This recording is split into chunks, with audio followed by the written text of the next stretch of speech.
The visionary efforts of Al Davis were not just in how the game was played, but also who would play it. A lot of people think of Al Davis as a maverick. He's also been a maverick in opening opportunities for minorities.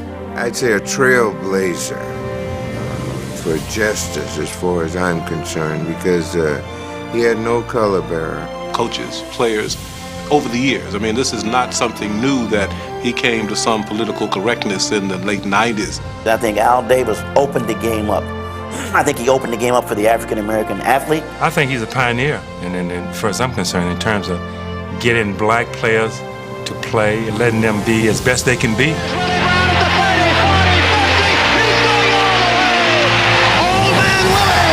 It's been done because it was right and fair and would help us win, help us continue to win. Let's go, baby. Let's go, Billy. Let's go, Howard. Go, Howie. The Raiders did become a proving ground for great players of minorities. I think it was just an evolution of equity and fairness, and we hope that that's one legacy we leave. Al Davis's legacy of equity and fairness has spanned a lifetime, where he opened a field of dreams for countless others. It first surfaced when he was a football player at Syracuse a half a century ago. There, Davis showed his support for teammate Bernie Custis, a black quarterback in a white man's game. As our relationship grew, I came to know Al as someone who lived by a certain code, and this code was to judge every individual by the content of their character and their capabilities and nothing else. And I think that's the code that I detected at that time and that has stayed with him throughout the years. Later, as an up-and-coming assistant coach, Davis's code was tested upon his arrival at the University of Southern California in 1957. The situation at USC prior to that period was like the University of Mississippi. Blacks had as much of a chance of excelling in athletics as blacks did in Mississippi before the Civil Rights Movement. Al Davis went out and started recruiting blacks on a full scale. And when he went out and recruited Willie Wood as the first black quarterback in the history of Southern California, that was like changing the world. I have to be honest with you, sir, there were quite a few people on the team who didn't like it. Well, quite a few people at the school, probably.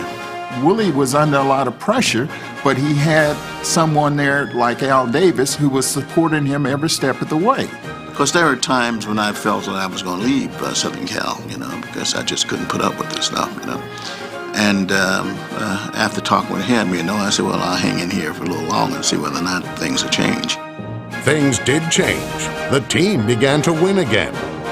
Davis also helped break new ground when future Hall of Famers Wood and Ron Mix were named the Trojans' first interracial co-captains.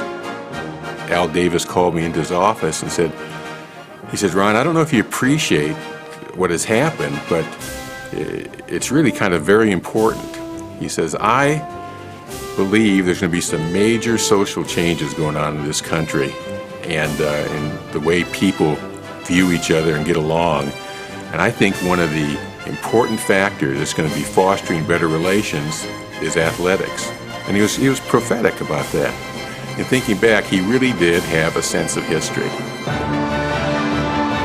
Pro football history also changed with the birth of the American Football League in 1960. As an assistant with the Chargers Hall of Famer Sid Gilman, Al Davis helped rework the social fabric of the game. I think we were probably one of the first clubs to integrate our people. Our black players didn't stay with black players, they stayed with white players. In 1961, we were in Houston, Texas, and we weren't allowed to stay at the Shamrock Hilton in those days because they still had the color line. And we were very upset about it, and we fought about it. And I think the American Football League and some of the clubs in the American Football League, some of the owners and some of the coaches deserve great credit for breaking what I call the color line throughout the country. Working with Sid Gilman and the Chargers staff, Davis broke another color line by recruiting players from historically black colleges. It was Sid Gilman, it was Al Davis, it was guys that founded the old AFL that said, hey, look, here's an opportunity to give these people a chance to play. Then, when he took over the Raiders as head coach, Davis literally opened up a floodgate of talent from those schools. They found a field of diamonds, as it's called, where there were just a ton of good ball players in the smaller black schools. It was just a new day for the football players in the black colleges. They had a feeling of being wanted and a feeling of belonging to the American Football League. Davis drafted players that would break the game wide open. Those players found a coach who created success by being open. Al's word was important. If he told you something, it's that. This is it. We wanted to win. We wanted the best players. We weren't interested in who they were or exactly where they came from. We were interested, could they play great? Could they be part of an organization? Could they give the same loyalty, tradition that was necessary?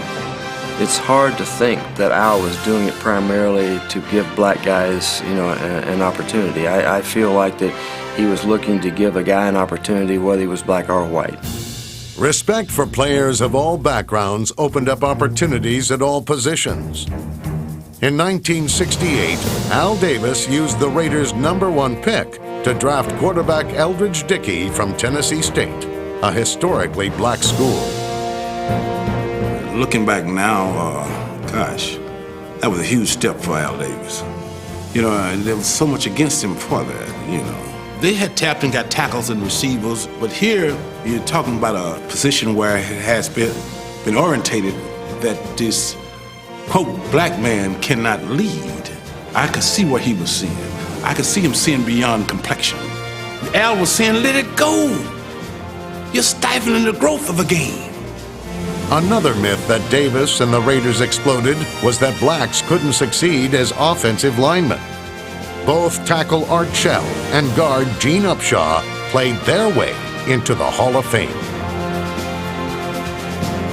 We used to say, well, we can have a convention of the black offensive linemen in a phone booth. There just wasn't that many of us doing it. And we had an opportunity to play, and when we did, we played well.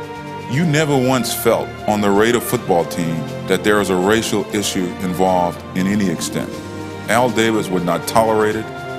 Al doesn't see color. What Al sees is a team. I don't know if you noticed, but I'm not black, Hispanic, or Jewish. It didn't make a bit of difference.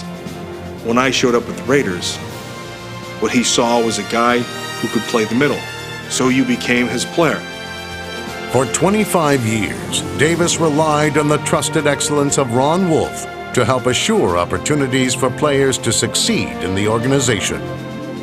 It's about being an Oakland Raider, and that was far more important than any of that other stuff. And he did a great job in that sense, in that vein, in making everyone proud to wear the silver and black.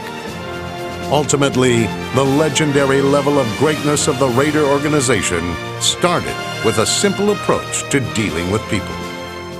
Al has always said the golden rule is not good enough. That is, don't treat people the way you would like to be treated if you were them. Treat people the way they want to be treated.